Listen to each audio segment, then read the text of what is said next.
Энерджайзер. В этом слове вся Залина Хайретдин. Человек, искрящийся жизнелюбием, излучающий свет и тепло, неудержимо веселый и бодрый. Кондитер, предприниматель, музыкант, амбассадор хорошего настроения и улыбки, мастер цифрового контента, который моментально становится вирусным. Мы говорили о женской дружбе и ценности семьи, о том, как в 50+ выходить за привычные рамки и запускать новые проекты, о любви к Владикавказу. Небольшой спойлер. Ее слова о малой родине точно тронут вас до слез. Осетия – это же про людей. Осетия – это же про гостеприимство, про радушие, про помощь. У нас, значит, я была со своими гостями, и мы приехали в один магазин купить, значит, пироги для себя. Мы стояли в очереди, за нами тоже встала группа туристов. Красивая такая ухоженная осетинка. Она взяла последний фучин, пирог с мясом, и он на ней закончился. И молодые люди, мы приехали за десертами, и молодые люди, которые стояли за нами, они тоже говорят: нам тоже пирог с мясом, пожалуйста. Они говорят: закончила. Ой, как жалко, мы сюда ехали, как жалко, что закончились, как жалко. И эта женщина, эта дама говорит: ребята, возьмите. Они: да нет. Она говорит: пожалуйста, возьмите. Они говорят: да, хорошо. И они, это для них уже, как сказать, это нормально, когда ты открываешь кошелек, достаешь оттуда деньги, чтобы за этот пирог, за который заплатила та женщина, отдать ей эти деньги. Она сказала: не надо. На здоровье, пожалуйста, ешьте. И, вы знаете, они даже спасибо и не успели сказать, потому что они настолько растерялись, настолько для них это было неожиданно. И она в это время вышла, то есть не ожидая никаких благодарностей, ничего взамен. Она говорит: я здесь живу, я, говорит, могу завтра прийти купить. Правила жизни Залины Хайретдин звучат просто. Принимать людей без оценки такими, какие они есть. Человек, который счастлив, никогда не будет желать кому-то зла. Никакие связи не сделают ножку маленькой, а душу большой. Любовь стоит всех денег мира. Ее жизнь в Москве – это калейдоскоп ярких красок. Семья, работа, уроки вокала, осетинские танцы, съемки в рекламе. А по ночам ей часто снятся горы, зовущие домой.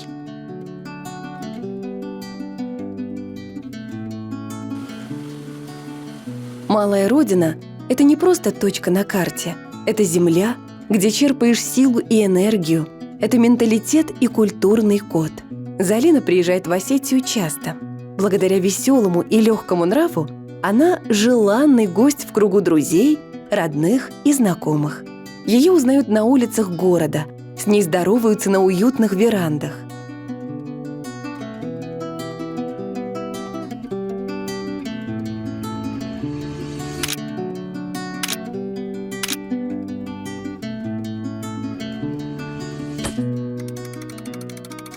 Здравствуй, любимый, родной, замечательный, близкий сердцу Владикавказ.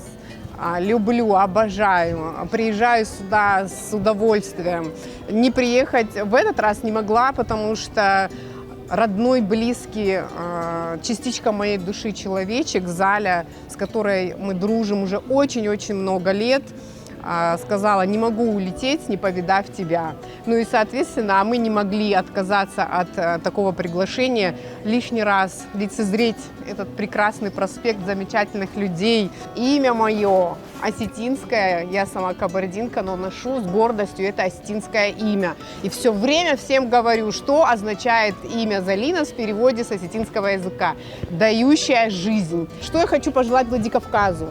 Оставайтесь всегда такими красивыми, нарядными. Владикавказ всегда был модным, стильным, гостеприимным и самым гастрономическим городом. Мы всегда равнялись. Ости надо хвалить. Я нормально хвалю, Заль? Нормально? Чуть-чуть. Подожди, чуть-чуть. Давай. Любимый сердцу город. Процветай, мира, добра и любви. Когда я думаю о Залине, первое, что мне представляется вокруг ее образа, это свобода. Для меня Залина – это олицетворение свободы во всем. В бизнесе, в воспитании детей.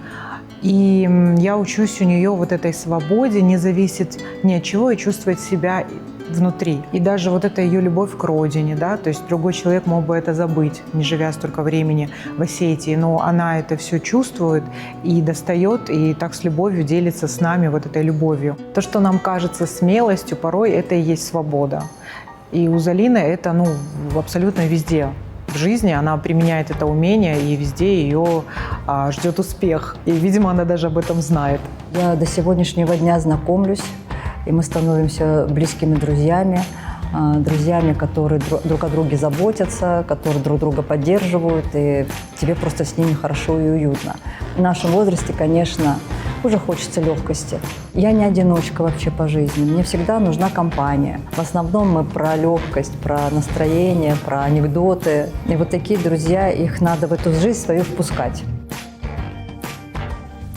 Настоящий артист всегда волнуется. Настоящие, мы настоящие. Я тебя умоляю. Залина никогда не задумывалась о своем сходстве со знаменитой американской актрисой Мэрил Стрип. Но однажды, прогуливаясь по Парижу, оказалась в центре внимания всего персонала магазина, восторженно сопровождавшего ее. «Я даже не воспользовалась этим», — с улыбкой вспоминает Залина. Для нее это скорее забавная история, чем что-то большее. Но признается, если ей когда-нибудь посчастливится пожать руку легенде в этой жизни, она будет безмерно счастлива. Для меня 50+, это свобода от стереотипа, это свобода от мнений, это свобода от каких-то чужих взглядов. Для меня свобода – это внутренняя свобода, и она делает меня счастливой. Моя свобода, она меня предполагает к моему какому-то длительному жизненному пути. Соответственно, чтобы эту жизнь прожить, дальнейшую, значит, я должна быть в здравии, правильно? Соответственно, я должна следить о своем здоровье, заботиться о нем. Сегодня у нас, к сожалению, большой акцент делается на внешнем здоровье, на внешней красоте. Это косметология, это пластическая хирургия. Я за нее всегда ратую, потому что когда женщина видит себя в зеркале, там ты пенсионерка, а в душе ты пионерка, да, конечно, хочется немножко где-то что-то подправить, и, наверное, скорее всего, будет тот момент, когда я к этому приду, потому что, время, да. Но это не кардинальное, безусловно, изменение, это не когда ты в 60 хочешь выглядеть на 30. Нет, это просто какая-то эстетика небольшая, чтобы она даже была незаметна для других. Но ментальное здоровье вам ни один хирург не исправит. Ни один хирург вам не подлатает то, что если женщина не в ресурсе, если у женщины плохие анализы, сколько бы хирург ни бился, то как бы он вас ни перешил, вы будете просто не в состоянии чему-то радоваться дальше и чего-то для себя открывать, потому что у вас просто на это не будет физических сил. Красивая история любви Залины и Али Хайреддин началась в студенческие годы. Они были молоды и прекрасны. Учились в вузах Краснодара. Залина – музыкант, ее избранник – будущий врач. Амбициозный и любознательный студент из Бейрута, добрейшей души человек, внешне очень похожий на осетина. Доктор Али галантно ухаживал за осетинкой Залиной. Неудивительно, что ее душа откликнулась на искренние чувства молодого человека. Восхищение людьми, обладающими глубокими знаниями, большими возможностями и серьезными достижениями, так естественно.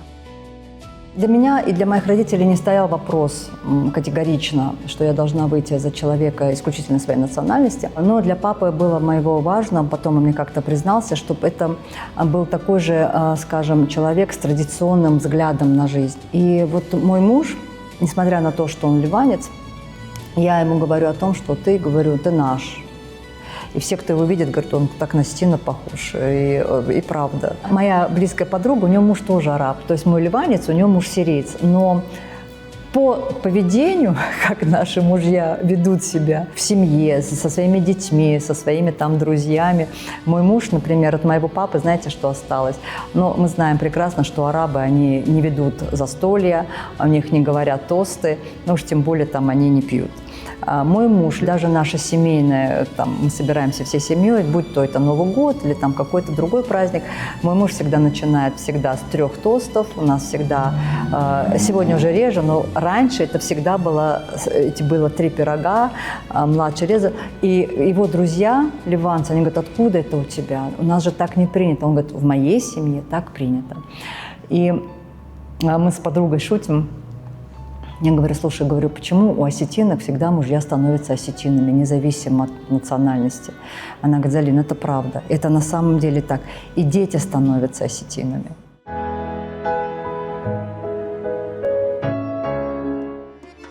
Сегодня доктор Али Хайреддин Садек – известный российский нейрохирург, доктор медицинских наук, выдающийся профессионал, чье мастерство спасло тысячи жизней. Коллеги и пациенты считают его гениальным хирургом с золотыми руками и добрым сердцем. При этом доктор Али остался человеком поразительной скромности, неизменно отказываясь от интервью федеральным и местным телеканалам. Я безгранично им горжусь. Он миссионер, он спасает людей и делает это это у него дар. Вы знаете, я сейчас хочу, наверное, сказать своему мужу слова благодарности, потому что мой муж никогда не мешал. Он мне никогда не мешал воспитывать детей так, как я считаю нужным. И вот мои дети выросли. Вот сегодня они приезжают сюда. Вот мой сын сейчас приехал в отпуск. Он не поехал в Москву, он приехал в Осетию. У меня еще такой был момент. Но я уже все выплакала, ладно. А мы, когда приехали в Егорское ущелье, мой младший сын стоял и плакал. И сказал такую фразу. Я, говорит, так счастлив, что Бог дал мне мать-осетинку.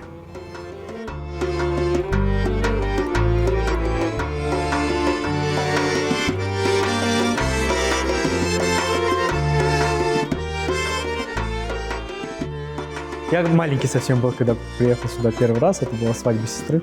Тогда мы мало чего запомнили, нас поводили по местам, нам показали, но воспоминания были в основном о природе. Честно, я даже свадьбу не помню своей сестры, то, как я запомнил, какая здесь красота вокруг. Вот. А относительно недавно мы стали ездить сюда чаще. Сейчас, например, за полгода я второй раз здесь. Это центр мира, это центр мира. Здесь, не знаю, лично для меня и по отзывам людей, которые сюда приезжают, даже не местных ребят, которые живут за границей, для них это место силы. Для них это место, где они набираются энергии и чувствуют, что эта земля дает что-то людям. Это же ведь очень интересно вырастить мальчиков, которые другой национальности вообще, с такой любовью к Осетии, к осетинскому языку, к культуре, к людям.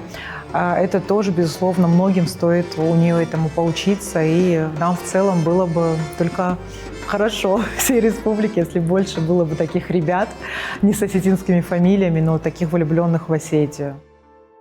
Межнациональный брак – это симфония двух культур, это возможность видеть мир через призму иного менталитета. Семья Залины и Али Хайреддин – живое доказательство того, что любовь не знает границ. 30 лет брака. Целая эпоха. Их союз пережил и славу, и рутину. Истинное наследие мужчины – не цифры на банковском счету, а его дети. Али и Залина Хайреддин воспитали двух потрясающих сыновей – Мажда и Саржуна. Несмотря на то, что они не выросли на осетинской земле, молодые люди считают ее лучшим местом в мире и безмерно благодарны судьбе за то, что их мать – осетинка. Дружная семья – это богатство, сила и продолжение рода. Сыновья, к сожалению, у нас не пошли по стопам папы. У меня старший сын, он работает сейчас в Дохе, в Катаре, занимается безопасностью. А младший сын нашел себя тоже в творчестве, он, как и мама, вот он такой в продюсерство ушел, вот, и снимал фильмы. Сегодня он немножко в другом направлении пошел. Недавно с подругой разговаривали, она говорит, ну вот ты, парни у меня еще не женаты, и она говорит, вот ты, наверное, я говорю, я никого не хочу. Я вот кого хотела, я замуж вышла, и я вот хочу сейчас вот просто кайфовать. Вот я говорю, а у меня парни должны сами выбрать себе спутниц. Если моим сыновьям будет хорошо с этими спутницами, значит, будет и мне хорошо. Почему? Потому что для меня, как и для любой мамы, благополучие их детей, независимо, мальчик это или девочка, это на первом месте. Но что значит на первом месте? Я глубоко убеждена, что если я счастлива, если мне хорошо, значит, будет хорошо и моим детям, и их женам. Потому что я просто буду создавать такую обстановку, что всем будет легко, всем будет весело, и все будут меня ждать в гости, потому что мама не будет приходить и назидать. Вот. Поэтому я полностью доверяю. Я думаю, что я достаточно, наверное, дала образование, воспитание своим детям, чтобы мои парни выбрали достойных. Но, опять-таки, у них свое понимание о достоинствах, о том, какая должна быть жена, женщина, мать их детей. Я всегда говорила, надо смотреть на родственников, потому что с вашими детьми будут общаться больше родственники мамы, вот как в моем случае. Поэтому должна быть хорошая речь, должно быть уважение в первую очередь. А там, сделают ошибки, сделают, значит, вот такая у них судьба, такая у них дорога. А дети мои, вы знаете, они прям кавказцы. Вот недавно мой сын прилетел, он был месяц назад здесь тоже, и он сидел в большой компании, но его представили как араба, и он встал, и вот за осетинским столом он все делал вот эти вот наши, знаете, ритуалы, да. И все смотрели, он говорит, откуда он все это знает, это как у нас. Потом уже им раскрыли секрет, что мама у него осетинка, и тогда, теперь все понятно.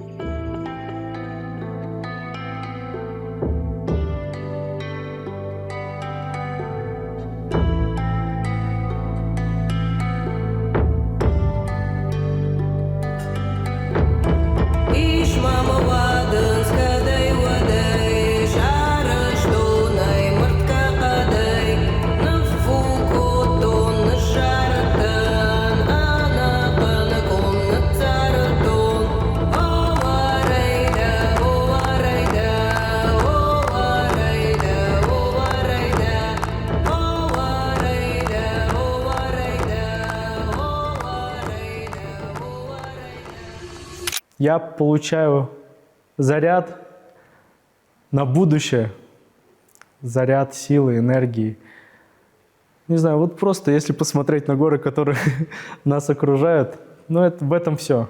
В этом все, в этой природе, в этой красоте. Здесь благородные люди, здесь красивые люди, здесь честные люди. Здесь люди, на которых можно положиться. Это герои, это героини. Все самое лучшее. Тут все слова, которые я могу сказать, хорошие. Я все про это место и про людей здесь могу сказать. Кто-то верно заметил. Та женщина, которую выбирает мужчина, характеризует его больше, чем Феррари в гараже. Часто амбиции и дипломатия женщины становятся фундаментом семейного счастья, способствуют успехам мужчины. Однажды в жизни Залины наступил момент, когда дети выросли, супруг достиг профессиональных высот, а школьные чаты остались в прошлом. Новая глава началась с подарка на день рождения – мастер-класса по выпечке культового французского десерта «Макарон». Это оказалось настолько захватывающим, что 8 лет назад в партнерстве с коллегой Еленой Старцевой они решили открыть небольшую кондитерскую. Все начинается с мечты. Сегодня их бренд занимает лидирующие позиции в премиум-сегменте столичного рынка. А недавно две бизнес-леди стали спикерами Владикавказского форума предпринимателей. Они делились опытом, раскрывая тонкости делового партнерства, предлагая стратегии построения долговечных союзов. Возможно, это экспертное мнение станет источником вдохновения для молодых кондитеров. Все, естественно, ценю в своем партнере. В первую очередь, моей подруге, сестре. Она меня многому научила. Я ее мужем называю. Дядя, можно поаплодировать. Скажите, пожалуйста, кто из вас обладает таким более стратегическим видением? Кто выстраивает видение? Стратегию кто задает, Лена? Сейчас замучили нас. Что ведь хочется от нас? Мы вместе, сестра, мы вместе. Вот вы не понимаете, честно. Вот. Не надо бояться ничего. Бояться – это бояться жизни. Понимаете, жить бояться. А не надо бояться. Спасибо большое. Спасибо.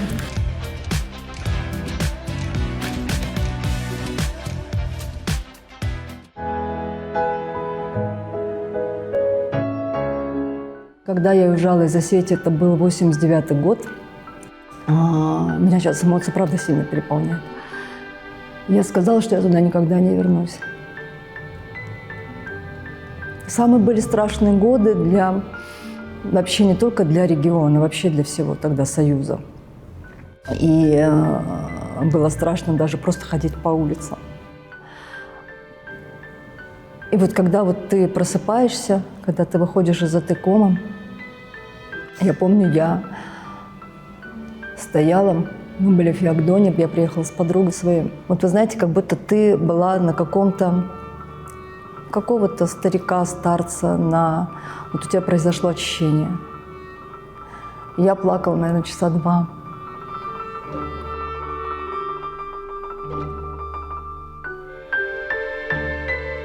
И тогда была рядом со мной подруга, я ее обняла, она сама из Москвы, это мой партнер. Она мне тогда сказала фразу такую, и до сих пор она продолжает ее говорить, она очень часто сюда приезжает, в Осетию. Она говорит: осетины, вы кто, вы что за люди? Вы что за люди? Я не могу сказать, что я не горжусь этим. Я максимально сама стараюсь показывать нашу нацию только с самой лучшей стороны. Как пахнет Родина? Сухой травинкой, запутавшейся в волосах ребенка, сосновой веткой, горечью полынной или разлукой в сердце погребенной, овечьим сыром, кофе ароматным, разлитым тонко в тоненькие чашки, дак-чаем, миндалем, душистой мятой, сегодняшнюю явью сном вчерашним, или жгучим криком чайки одинокой, или чатр дага высотою снежной, старинной песни музыкой далекой. Нет, пахнет моя Родина надеждой. Сегодня очень много дискуссий по поводу того, много ли туристов у нас, мало ли туристов. По сравнению, конечно, с 2000 годом, туризм заметно поубавился. То есть я с 2000 года активно возила сюда группы, потому что мне было принципиально важно познакомить своих друзей сначала с нашей республикой, с нашим гостеприимством, а потом уже люди как-то стали собираться сами, просить меня о этих поездках сюда. И, соответственно, я раз в 2 месяца привозила сюда большие группы людей, туристов. Я, конечно, за историю, чтобы сюда приезжали гости, потому что надо знакомиться с нашими традициями. Дискуссия сейчас идет вокруг того, что не нужно, чтобы они приезжали. В республике все подорожало из-за туристов, начиная от общепита, заканчивая квартирами. Невозможно. Но сегодня в наших реалиях невозможно без туризма. Туризм всегда дает дополнительные рабочие места. Есть возможность людям заработать. Сколько у нас сегодня прекрасных ребят, которые возят наших туристов по вот этим прекрасным местам. Вот мы сейчас с вами пока сюда поднимались, сколько машин приехало. Да? Это не 15-й регион. Это все здорово. Просто, наверное, вопросов больше не к туристам, а вопросов больше, наверное, к местным предпринимателям, которые живут сегодняшним и одним днем. Турист, он приехал, он уехал. А в зимний период, туристов мало очень, они единичны. Либо, если они приезжают в горы, покатались и уехали. Надо думать о местных людях. Мы не должны превращаться в Сочи, мне так кажется. Когда ты за все должен платить, за воздух ты должен платить, за место под солнцем ты должен платить. У нас все должно быть все-таки, это личное мое мнение, надо думать в первую очередь о местных жителях и делать условия, создавать условия для туристов. Каждый, кто встречает Залину Хайретдин, ощущает ее мощную энергетику, позитивную, искреннюю. Уникальный характер делает ее яркой, запоминающейся личностью, способные окутать мир светом и теплом. Она – воплощение жизнелюбия, света, человек, чья харизма и оптимизм делают жизнь ярче. Ее способность находить радость в мелочах, неуемная энергия и безграничный энтузиазм напоминают о том, как важно мечтать, творить и ценить каждый прожитый день. Сегодня для меня Владикавказ – это островок такой, знаете, атмосферы, стиля, гостеприимства, красоты. Куда бы мы ни заходили с друзьями или я одна, всегда каждое пространство вызывает интерес, потому что там сделано все с большой любовью, с большим интересом. И столько всего много открывается, ну, помимо ресторанов и кафе, которые являются, скажем так, визитной карточкой нашего города, еще, скажем так, творческие пространства, где люди занимаются гончарным мастерством, где люди собираются по интересам. Я с удовольствием наблюдаю в соцсетях, как люди собираются, просто поют хором какие-то интересные новые, ну, известны, скорее всего, нам песни, где проходят какие-то игры настольные, люди собираются, играют. Даже те места, где продают кофе, вот эти вот лампочки, ну, для меня это всегда очень красиво, очень атмосферно и очень стильно. Я вижу молодых, совершенно красивых ребят, молодых, которые, мне кажется, с такой гордостью говорят на языке. Ну, мне кажется, это стало модным, даже стильным. Для меня, наоборот, картинка меняется только в лучшую сторону. Потрясающе, потрясающе. И то, что театр наш, и полные залы в театре Остинском. А когда я была совсем юной девочкой, картинка вот как раз-таки была противоположной. Все говорили только на русском языке. Город был, ну, такой он был, нестабильный. Он был серый, но при этом всегда у нас были ухоженные женщины, всегда были красивые, ухоженные женщины. И на это невозможно было не обратить внимания. Все это осталось, все это сохранилось, это благородство, это достоинство, но просто сегодня уже немножечко другое время. И согласно сегодняшнему времени у нас вот такая молодежь, замечательная, прекрасная, умная, творят, пишут красивую музыку, поют, красиво одеваются. И для меня это большая гордость.